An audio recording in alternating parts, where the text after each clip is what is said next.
Sasabi sa akin, sumagot, sa Quezon kasi yung malalim yung Tagalog nila. Yan mo ay malalaman yung pagluto na pag ang sagwan, ang tawag na dyan sagwan pag ang sagwan ay nagyayakusan na. Diba? Paano yung i-Inglesin yun? Diba? Paano yung malalaman pagluto na yan? Pag ang mga sagwan ay nagyayakusan na. Diba? Parang tula. Diba? Ang ganda gumawa ng tula. So, ano ang kwento ninyo? Ano ang kwento ng pagkain ninyo? So, anong tutula dyan? Magkapatid or magkamag-anak, magkatulong na gumagawa ng pagkain pang bagong taon para maipamigay. Ang kanilang regalo ay hindi binibili sa mall. Ang regalo ay pagkain niluto mula sa puso with a hearty intention, with a good intention that your family may create a strong bond also. So, hindi lang ang regalo, but merong heartfelt wishes and intention to the person. Just like mabuhay, di ba? It's a good intention for may you live, di ba? May you have a long life, di ba? It's like good wishes. Yaan ang pagkain Pilipino. Ang ating intangible cultural heritage is the good intention that they may enjoy our cuisine and that they may have that they impart bonding. Anything that comes with good intention. They also crave for an educational journey to something unique to the destination. I brought them, I had also international gastronomy media, it's a cruise line. Nag-stop sila sa Puerto Princesa. Pag sa Puerto Princesa, alam na naman yung mga pupuntahan dyan di ba? Yung mga underground river. Since it's a food component, I brought them to one island and let them meet with the Tagbanwa people. Sa akin, importante na maisama ang mga indigenous people sa pagsasalaysay ng pagkain Pilipino. Because for me, based on my research around the Philippines, ang dami ko lang na-research, ang dami ko na-document. Kung minsan parang na-overwhelm ako, parang inisip ko, how do you explain Filipino food? And I realized, for you to explain Filipino food, you really have to go to your roots. And you can never explain Filipino food, not until you immerse into the lives of the indigenous peoples. Because they are the guardians of traditions. They are the curators of history. They bring us back to the past so that we may know the value of our heritage. Okay? So kaya importante kayo, di ba? Ang Cordillera, importante sa pagsasalaysay ng pagkain Pilipino. At sa Cordillera, you're able to preserve your culture, di ba? Yung mga rituals, nandiyan pa, even yung mga pagkain, hindi naman naiba, di ba? May mga naidagdag lang ng mga ingredients like yung mga sili, hindi naman talaga sa atin yan. But you already adopted it kasi kinakailangan nyo ng paglamig. And then pinakita nila yung paggawa nila ng kape na binubusa lamang sa kawali. That's wrong culture. Kasi doon sa kanila, na sila coffee machine Yung mga, we do not have to recreate the wheel. All we have to do is celebrate our heritage. Kung anong meron tayo, pakita natin. Huwag nang magpa-hypalutin na kung ano pang palago, palabra, di ba? So, we just have to celebrate and be proud of our culture. Kasi I always say, what is the story of your pride?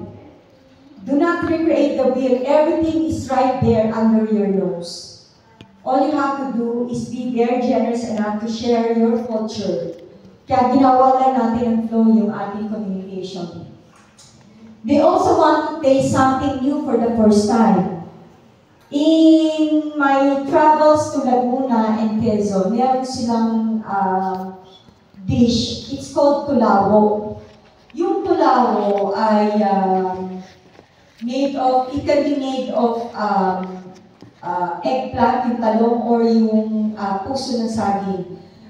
But tulawa is the technique of burning coconut. Burning, no? So pag nabagaan mo na, tatanggalin mo na yung bumabagang uling.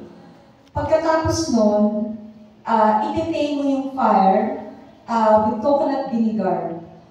So, pagkatapos nun, yung burnt coconut na may vinegar, i-squeeze mo.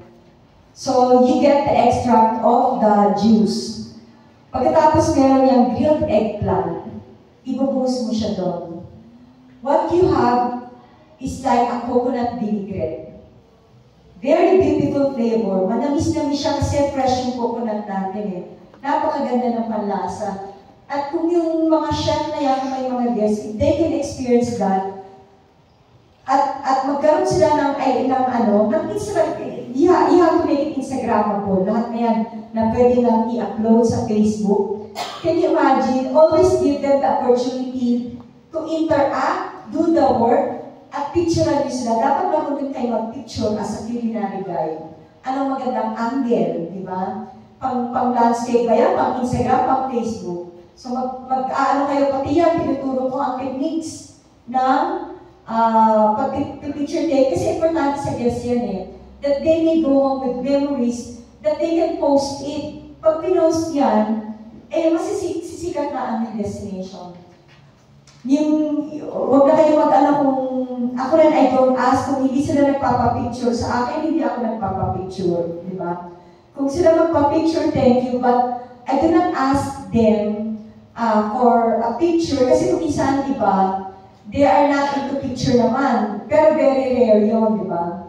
But you give them the gift of having their own photos by asking them, would you like us to take your photo as your souvenir of your trip here, di ba?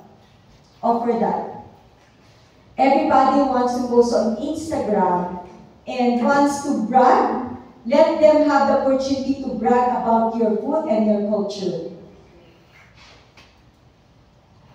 I'll share with you a case study, no?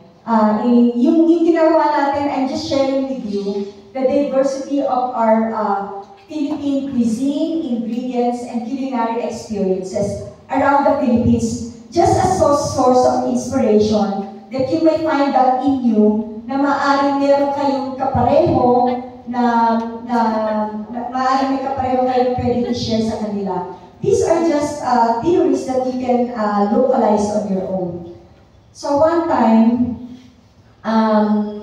merong luxury cruise line na dadaong sa Romblon. 10 days to go, dadaong na. Tinawagan ako ng old client ko sa US. Sabi niya, I have a client. They're going to land in Romblon. They have a tour operator, but they're not able to get what the client wants. Natatarada sila kasi 10 days to go, hindi pa rin na-approve pa-replay, hindi na-approve. Sabi ko, let me see what I can do, but to be honest, I haven't been to Romblon. But I can fly there right now. So, lumipat ako. Nag-research, at apparently, mga 10 days to go, mabuti na lang, meron ng isang client na nag-a-attend ng aking mga tours. Matagal na ako ni-invite, matagal na yun. Tapos na lang yung pupuntahan ko, I'll take you, sige, ako bahala sa'yo. Pero busy siya, so ang ginawa ko, you really have to deal with the locals so that you may know the local knowledge. Pinuntahan ko yung mga local government, kinusap ko yung mga tourism office, walang say-say yan sa akin. Wala silang alam about local dishes. May mga sinasabi na pa-explain, hindi ma-explain. So nag-ikot ako, sabi niya, i-try mo ito, ganyan-ganyan. Anyway, I was disappointed. Pumunta ako dun sa mga hilera ng tricycle driver. Tinanong ko sila, saan kayo kumakain? Pwede ba ikot, ganyan-ganyan. Yung mga kinakain naman nila ay naghanap pa, alilit lang ng Romblon eh. Isang tricycle lang, matatapos mo na siya. So, tinignan ko yung mga karinderya, hindi okay sa akin kasi madami ng magic sarap, madami ng mga bechin, ayoko nun. So, very humble place yung karinderya na yan.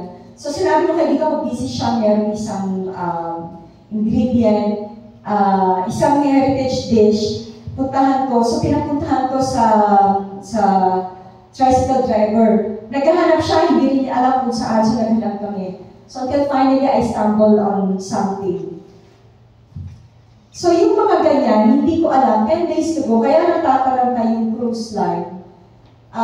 Kasi ito ay, ang mga guests nila ay international gastronomy media. Hindi ordinary international media, but very niche media. Gastronomy media, Food and Wine Magazine, CNN. So ito, nakita ko itong bahay. Nag-observe lang ako. Tinignan ko yung process, no? The heritage dish is called sarsa na umiyang. So ito ay napakalitla na pagkain. Akala mo ay suman. But it's actually savory and spicy. So nakikita ko yung dalawang anak. Nakikita niyo ba yung dalawang anak? Nagkukod-kod ng mga niyog. Pagkatapos, meron silang gilingan, merong mga spices. Bawang, ginger, ganyan, may sili pa. Pag yan giniling mo, ayan na ang lalabas, di ba? Parang a mountain of coconut and spices. Ang nanay ay, pagkatapos niyan, ay, ano tawag niya yung sa lusong, ano? So yung nanay pa ang gumagawa niya, nagbabayo. At sabi sa akin ng nanay, masarap din yan na kainin na hindi niluluto. Lalagyan lang ng kalamansi. Sabi ko, sabi nanay, kuha ka nga ng kalamansi. Hinanapin kong kuha ng kalamansi. Ay, nasa puno ng kalamansi. So, parang ang cute, di ba? Yung tatay ay, siya yung naglilinis ng pambalot. Ang kwento niyan, dati ang tatay ang nagbabayo. Pero siya ay na-stroke. So, yung nanay na, asawa na nagbabayo. So, yung mga mild work lang ang ginagawa niya. So, kung nakikita niyo yan, buong pamilya ang involved. Diba? Dapat alam niyo rin ang story niyan sa kanila. At dapat mapusuan nila kayo. You have to share your sincerity at explain sa kalaing intention ano ang balak ninyo. Kasi if you cannot establish a relationship with anyone, hindi mag-share yan, hindi ka makakapasok. Although hospitable naman ang mga Pilipino in general, but you can never get rare information not until you establish a relationship. At maganda sana sa bahay. Kasi pag sa bahay, komportable sila, di ba? At may kita mo yung mga paligid makakapag-observe. At yung sinabi ko nga sa inyo, 10 days to go, hindi ko alam kung ano ang guest ko. But for me, I always consider every guest as VIP, no? So, eto na ang ating mga guests, dumating na. Ang ginawa ko, inakita ko hilera ng mga tricycle, nirentahan ko lahat yun. Nagpa-convoy ako. Bawat isang guest may isang tricycle. Ang saya-saya nila, ang tagal-tagal namin dun sa mga tricycle, picturan ng picturan. I was only given maximum of 4 hours to create an impression. 4 hours to create an impression. Picturan ng picturan, pag ganyan, let them be.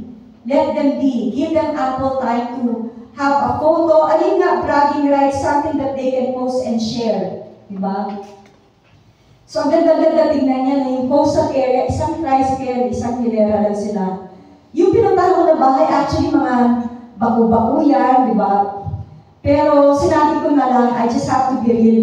Pero kung minsan tinatanong ka, what is the situation of the toilet? Napakahirap po mag-explain ng toilet sa Pilipinas na we're an archipelago, it's a coastal town, pero wala kang flush. Di ba? So, i-explain ko yung tabo-tabo, di ba? So, sasabihin mo na lang, kahit hiya ko, it's a culture for us to use tabo. Di ba? Yung mga ganyan na lang, i-explain mo into writing. So, sinabihan ko yung family, bigyan ko sila yung kahapon pinakita ko what is culture, na meron lang yung mga nipa, di ba? Na ganyan lang ang gusto ko. Hindi na kayo bibili ko, ano yung nasa paligid nyo, yun lang ang gagamitin natin, organic. Because I want to present it in raw culture the way it is. So, nung nandun ako, alam nyo, nandun ako I was asked to welcome them dun sa port. Nung tinignan ko, hindi ko alam kasi media lang eh. Sobrang busy ako sa preparation. Tinignan ko sa phone ko yung mga pangalan. Aba, yung mga, ang lalaki hindi pala to ordinary media, no? Hindi journalists, hindi writers, but they are editors of international publication. At nung nagpunta sila dyan, naku, ang sasaya nila, hindi pa kami nag-uumpisa. Hinawakan na ako nung kanilang boss, yung kanilang Vice President for Marketing.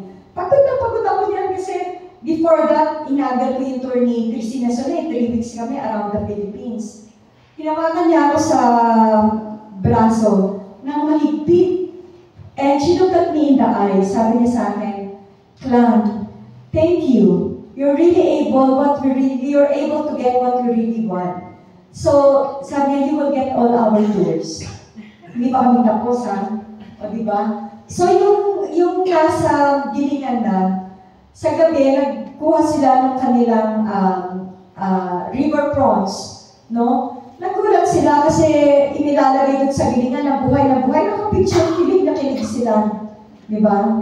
Presentation of raw culture. So, yun yung finished product niyan, ay yung para siyang, ano tawag dito, yung suman. But it's actually savory dish. So, yung mga ganyan, I asked them, I gave them, binigyan sila ng opportunity na magkudkud ng niyog, di ba? So sabi ko, how many of you have ever tasted fresh coconut? Raise your hand, di ba? You have to interact it. Iilan lang ang nagtaas ng kamay, di ba? 2% lang sila ang nakakain ng fresh coconut. So sabi ko, how many of you have tried grating coconut? Wala. So sabi ko, would you like to try grating coconut? Upo ka lang, good, di ba? Nasa paligid lang natin yan, kilig na sila. You do not have to recreate the wheel. Just celebrate your own culture. Di ba? And then, alam niyo, hindi ko alam kung sino yung mga pangalan na yun. I do not have the time to interact. But apparently, itong nagkukudkod na nyo is one of the judges for MasterChef, yung international show. Can you imagine? Di ba? Oh, so ayan, I also gave them opportunity to interact, sila magawa ng sarili nila salsa na uya. Tuwang-tuwa na sila kasi may gagawin sila. Interactive, immersive experience. Let them interact with the food. Ano ang activities? Dapat may activities. Hindi pwedeng kwentuhan din ang kwentuhan. Dapat may gagawin sila. Kasi if you allow them to use their hands, they will always remember that. Kaysa yung sabihin nila yung recipe, iba yung makita sila yung nagluto, di ba? Let them do the activity. Let them cook the food that they're going to eat, di ba? You can just guide them. Tapos ito, yung katabing bahay, gumagawa din sila ng mga nito na hat. Pinakita ko rin. And I gave everyone a hat as their souvenir and as their gift. At saka mainit din sa lugar. So very perfect gift yan. Tapos, doon ay, since marble yun, hindi ko alam kung ano yung income dyan, pero kinuha ko na lang yung mga marble dyan because I just want to create an experience, di ba? Wala naman pupuntahan sa Romblon eh. So, I just thought na marble will create a difference in terms of packaging. So, sabi ko sa kanila, how many of you have tried dining using marbles? Wala. Di ba? Wala. So sabi ko, because you are royalty, you're going to dine in marble-wares. O, di ba? Wow! Tuwan-tuwa sila. So nagbilihan sila ng marble. So, support kami yan sa ekonomiya. Nung nag-post ako sa Facebook nito, tumawag sa akin ang Department of Tourism USA, ay yung director doon. Sabi sa akin, Clan! Ano po ang may paglilingkod? Yung National Office tumatawag sa akin. Saan daw nanggaling ang mga media na yan? Bakit hindi dumaan sa amin? Sabi, bakit naman dadaan sa inyo? Diba? Private tour yan. It's a private experience for international gastronomy media. They pay for it. They want it to be a private experience. Pagbaba ng cruise line, hindi lahat gusto na may mga big celebration. Private nga, ayaw nila yung may mga sayaw-sayaw. Sila yun. Diba? Ang gusto lang talaga nila, food. I remember yung instruction sa akin isa lang. Give me a culinary conversation. Yun yung sinabi ng kanilang director. Just give me a culinary conversation. The director used to be the editor-in-chief of Sabor magazine, one of the most popular food magazines in the US. So what is a culinary conversation? Something that they can talk about repeatedly, even if they leave your place. They will continue with the memories and they will talk about that with their guests, no? With the people that they meet, with their friends, with their families. And they can even write about it. Diba? Okay. So, I just, anong oras na po? 10:10. So, I just want to share with you the foundation of crafting Philippine culinary experiences. Mahaba po yan, pero wala tayong oras. But later on, sabi nga, we will group you into, ilan mo ba sila na?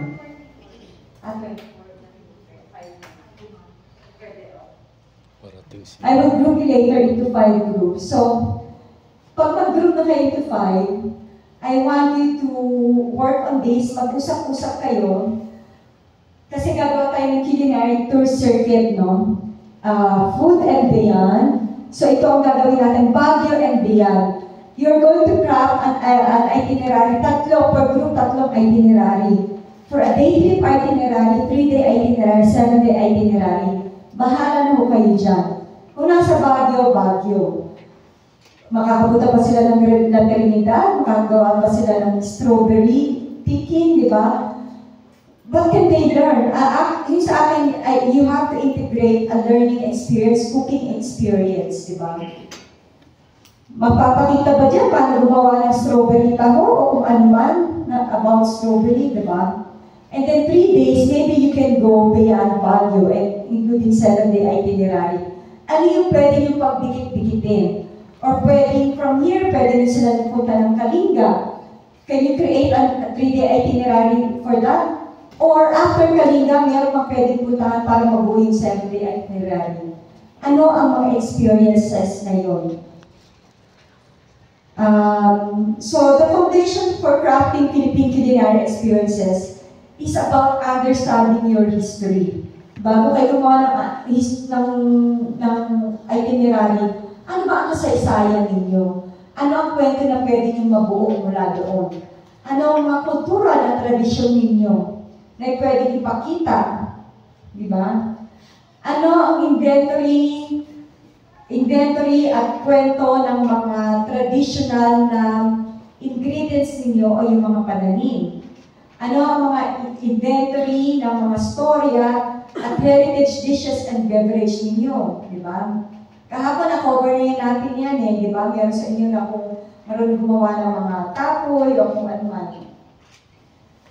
From there, ano ang food and beverage preparation and process, di ba? Kunyari, harvest season ba yan, di ba? Anong ginagawa niyo? Hinugasan niyo ba ang bigas? Paano hinugasan? Paano ang fermentation process? Anong ginagamit? Ano ang traditional cooking techniques? Kung halimbawa gagawin mo pinikpikan or itag, na-cover na natin yan. So dapat walang repetition in the itinerary, no? Walang repetition din ng pagkain. Unique food and cultural experiences. That one is the immersion and the cooking process. Kung halimbawang, we cannot eat the whole day, That's why you have to integrate other food-related activities. Pagpunta ng palengke, sila mamili, or paikutin nyo sa kapaligiran ninyo, kayo mismo mamitas ng mga kailangan sangkap. Diba? Ano ang mga fermentation process ninyo?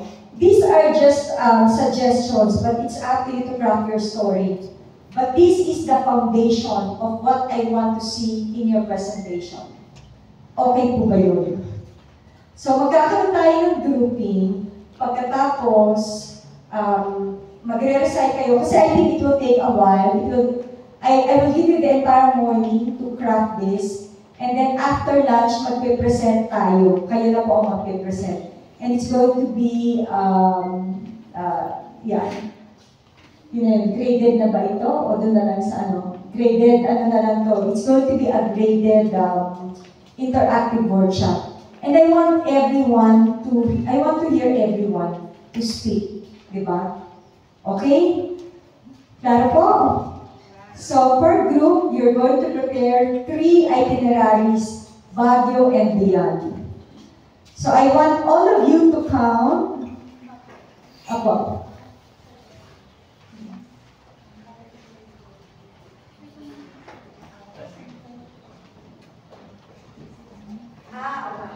O nga, magaling sa math si ating si Miss Shakira. So 6 nga naman para sa 24. So I want you to count 1 to 6. Kung ano yung number ninyo, ay mag-grouping kayo, no? So, siguro number 1, 2, 3, 4, 5, 6. So, bahala na kayo. So, count number 1 to 6.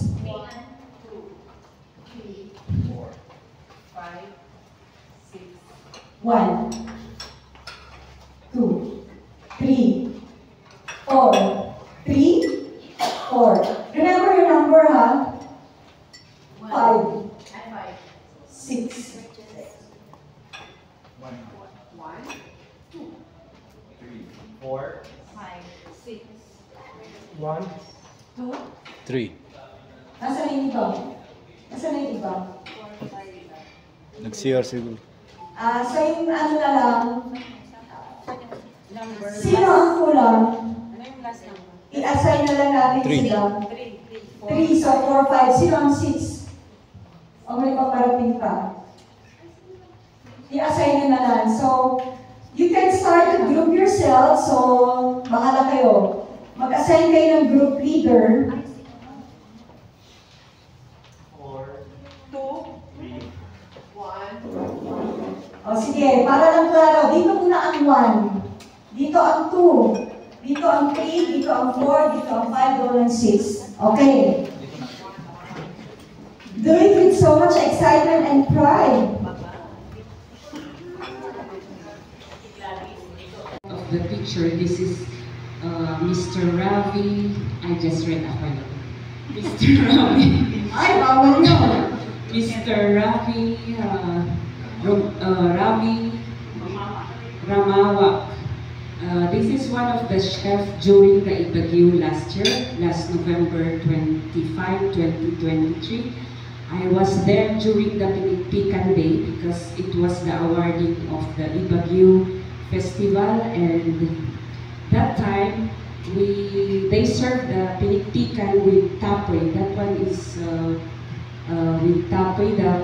Anyway, this is just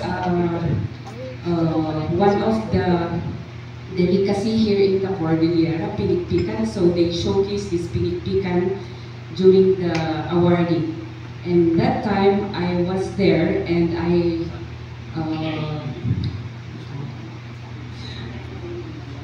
encountered this Pinikpikan serving. So I taste the food, and thankfully I have a little bit trivia during this November 25. I was one of the contestants there, and I tried to have this one of the contests, weaving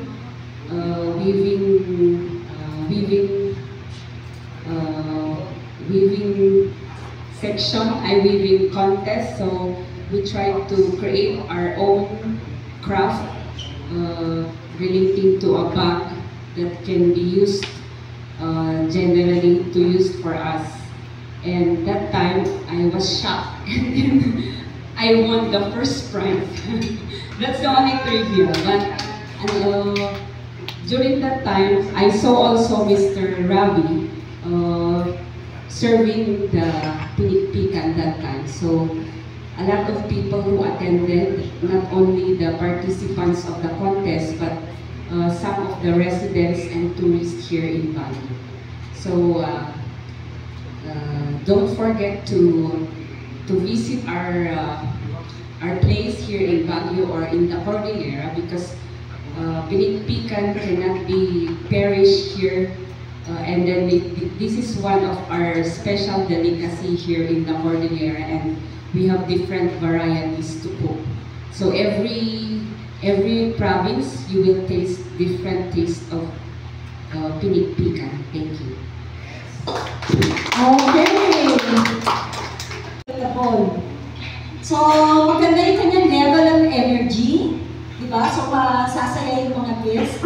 So, tama, she's able to identify na strawberry taho. No? So, dito yung sinasabi kayo from the food we expand. So, some points to grow on lang. What is taho made of? Diba? Why do you think there is a strawberry taho? Why is there a strawberry taho? And then what is the material being used in for that, di ba? Ano yung nakalagay dyan? Ano yung material na yan? And how do you qualify this? Is this a dessert? Is this a street food, di ba? And where can you find strawberry taho? Di ba? Strawberry farm. Strawberry farm. Okay ba? And why do you have to take one? Why would guests take it? What will you tell them about it? Is there any nutritional value? Diba? And how do you take it? Kutsara ba yan? By straw? Or iniinom lang? Diba? So maganda rin na nasabi niya yung presyo. At saka nag-joke siya na ilibre niyo na lang ako. Actually joke yun, but it's actually inappropriate. I am sorry. We tour guides, we never ask for anything. We never ask for tip. Our job is to express our professionalism and joy for our craftsmanship. So we never ask for anything. Kahit na joke, no? It's very inappropriate, yung mga insinuation ng mga ganyan. Kung magbigay ng tip, thank you. You don't have to ask for anything because if your service is excellent, it will be given unto you. Diba? You don't have to ask for it. Even for the Department of Tourism, that's, no, yun lang po. Okay, thank you very much. To create a story. And I like the introduction. She started with a question. Diba? What was her question? He's one of the best, if not one of the best chefs in Baguio. And she started talking about the root deck. So may mga elements. And then gawa siya ng mga stories that she picked up from the class. Yung mga kiniig, yung mga pinikpikan, and all of that. So at least from that, she's able to create a story. So palakpakan naman natin. It was called the Pinagultan. Thank you for your participation. Ma'am Lilian's presentation was very overwhelming. That's so nice. Okay, are you enjoying the tour? Yes! We're on our second day of tour. And now we're going to our third day of tour, I hope. Are you enjoying the tour? Yes! Yes! Sorry. Okay, we will be...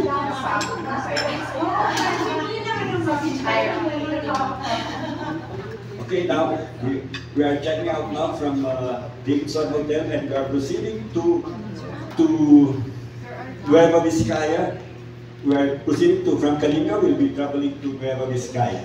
Okay, which is we will have our one last stopover. That will be our third day. Our travel from Kalinga to Nueva Vizcaya. Okay, and I would like to present to you our presenter, Ma'am Imelda. She will talk to us about the Buko station in Pagaban Junction along the Nueva Vizcaya Highway, and also one of the specialties in that area in Nueva Vizcaya, Isabela and Cagayan, which is called Batil Pato. Okay. Sige, Imelda, please present.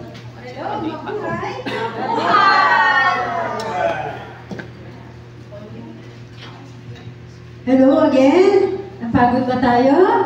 Ngayon, mag-relax naman tayo. Alam nyo, gusto ko lang ipaalam sa atin na ang Nueva Vizcaya ay malayo sa Nueva Ecija. Hindi po sila magkatabi. Kaya malayo po pero ang Nueva Vizcaya Popular ito sa magagandang uri ng butil ng palay o yung rice. Kaya kami dito sa Baguio, nag-order din kami kung yung mga rice galing sa Nueva Vizcaya. Sabi ng ating tour guide, ito ay nasa junction.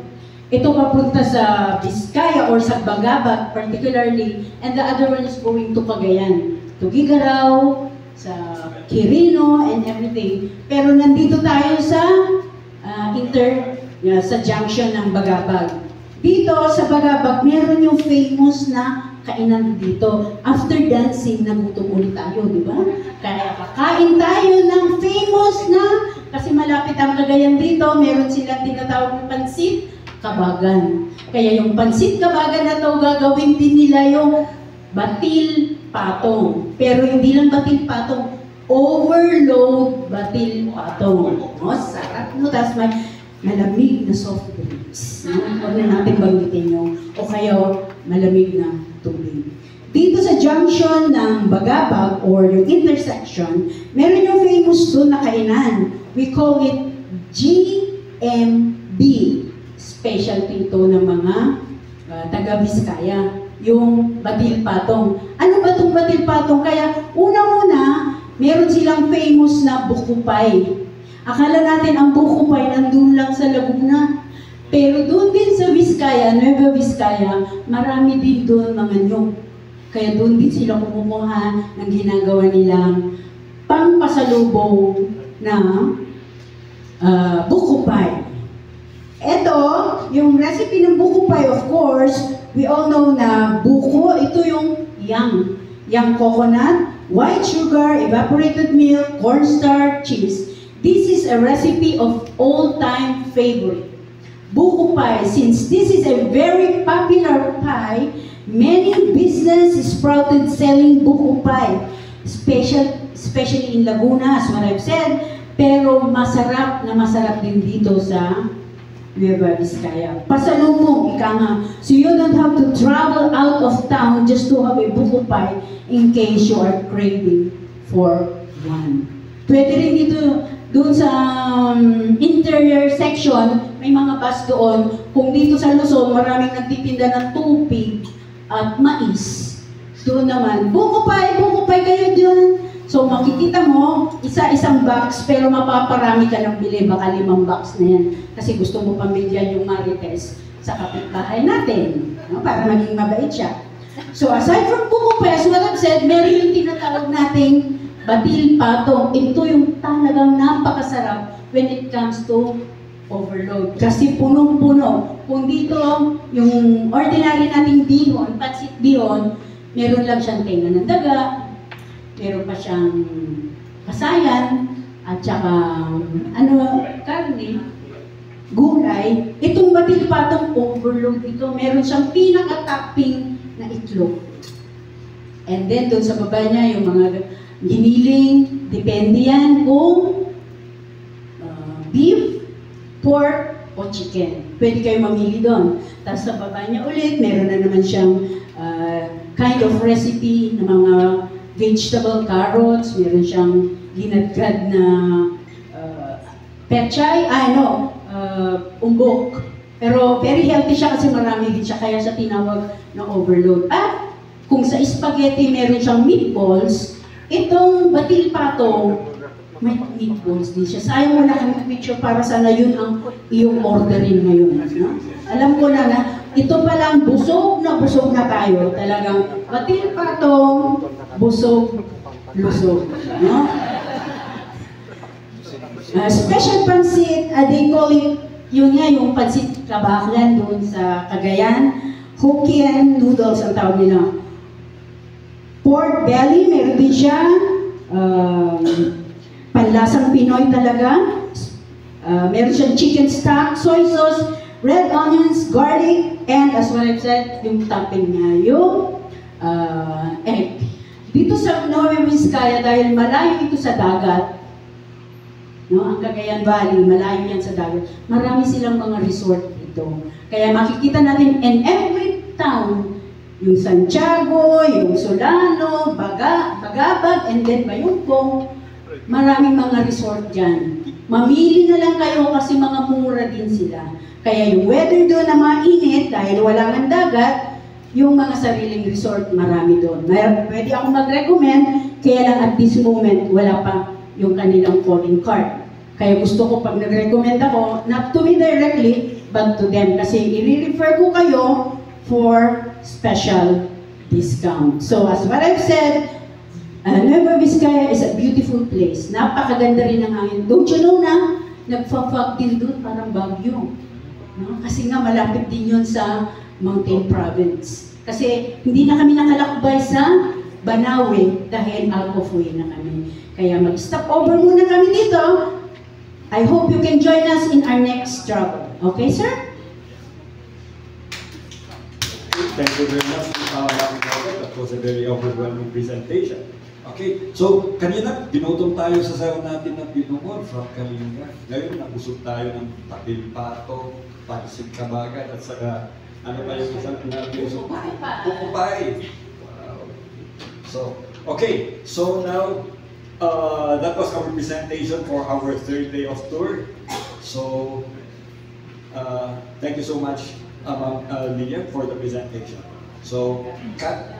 We go now to our 7-day tour. 7 days pa tayo dito. Okay.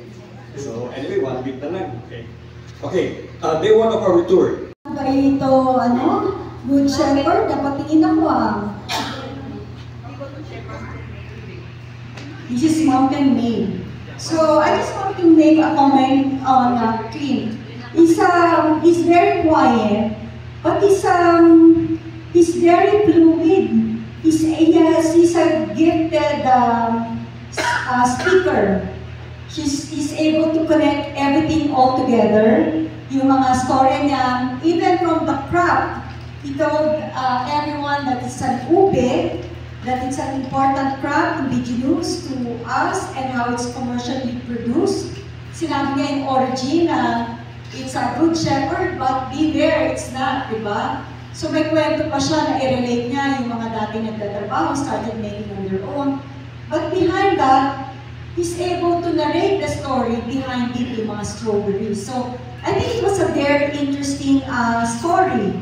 And now I know why you're a filmmaker, because you're able to put together everything in an orderly manner. So that's your gift. You're able to put everything in order from the introduction, then connecting it to the body, all the way to the closing. Yung isa lang akin ay, I was expecting that you could have expounded on the color of the ube. What is the color of the ube? Look closer. What is the color of the ube that we know? Oo. So bakit kaya siya white? Diba? So yun lang. That's the reason why I put it out there. Pero binasa yung brand na ube. Sabi na, beware. No? Beware. Diba? No, but I was expecting that you could have expounded na ube has also a white variety. Diba? It's not all purple. Yun lang, natawa siya. May judgment na siya kaagad eh. Beware. Diba? So yun lang. So thank you very much for your interesting story. Tinanong ko sa kanya, bakit ube ba yun? Oh. Actually, even Good Shepherd at one point, naubusan sila, they started selling white variety. Pero hindi ko siya na-try. But they said it's the same. Kaya lang siguro yung visual that connects to your brain na, ay, gusto ko dapat purple. Di ba nasabi tayo? So thank you, congratulations. Taas ng energy. So, importante yun, yung energy level, di ba? Tsaka siya consistent, mataas, no? So, she's able to promote Farmer's Daughter to her guest and told everyone that they can enjoy like traditional delicacies and all that. And I was just expecting two things, no? Why was it called the Farmer's Daughter? And then when you mentioned you're recommending it as a restaurant, what are the dishes that they're serving? And what particular dish would you recommend if they eat there? Diba? And what else can you see out from the delicacies? Diba? So maganda na sabi niya rin yung location, why do you think the house is like that? Diba? Bakit nga ba farmer's daughter? Diba?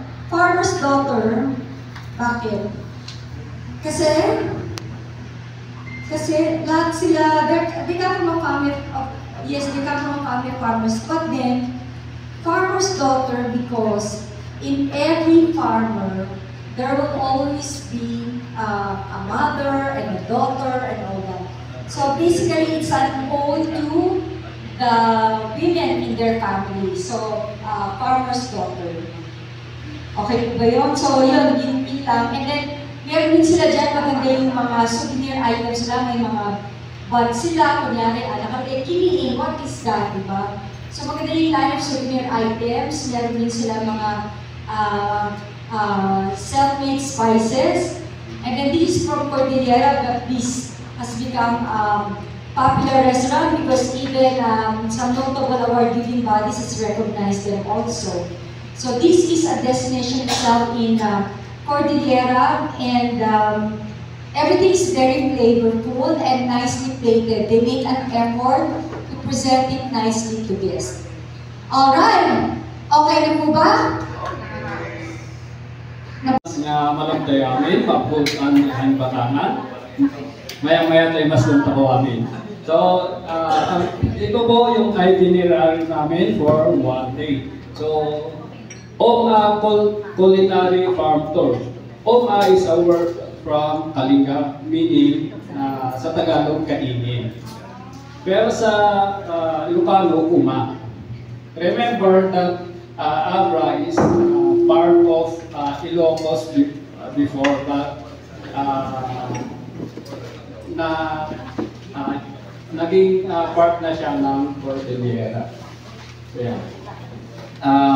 Upon arrival sa OMA Farm, meron siyang welcome drinks na tea. So, mamimili ka, it's either Tarragon, goat or milk, or milk.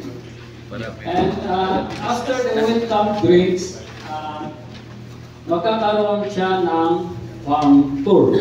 So, habang sa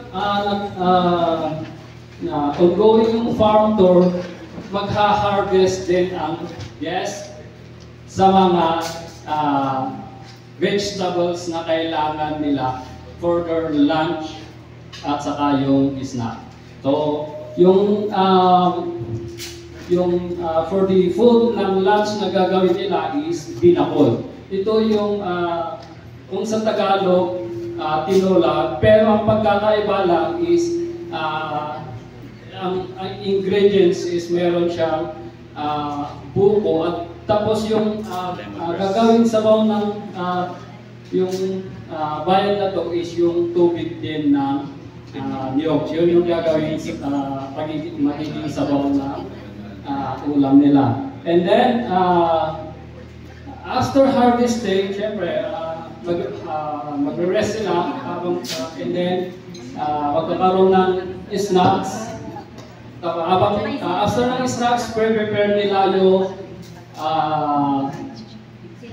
yung ulam nila for the lunch. So, ang snacks nila for the morning is lubi-lubi. Ito yung ubi or yung yam.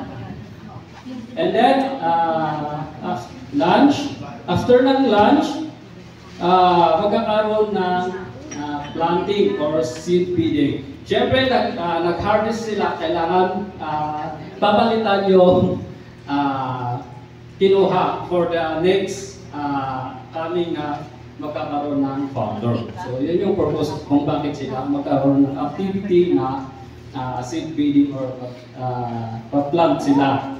And then, after ng seed feeding or yung planting, magkakaroon ng preparation ulit for the snacks. So, ang snacks is more on dishes.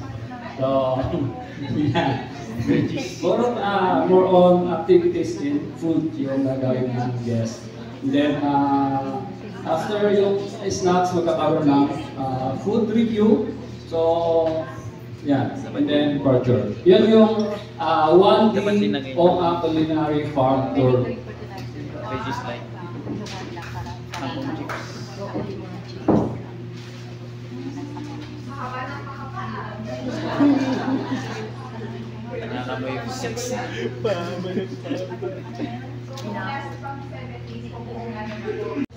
ladies and gentlemen. We are now in front of Good Shepherd.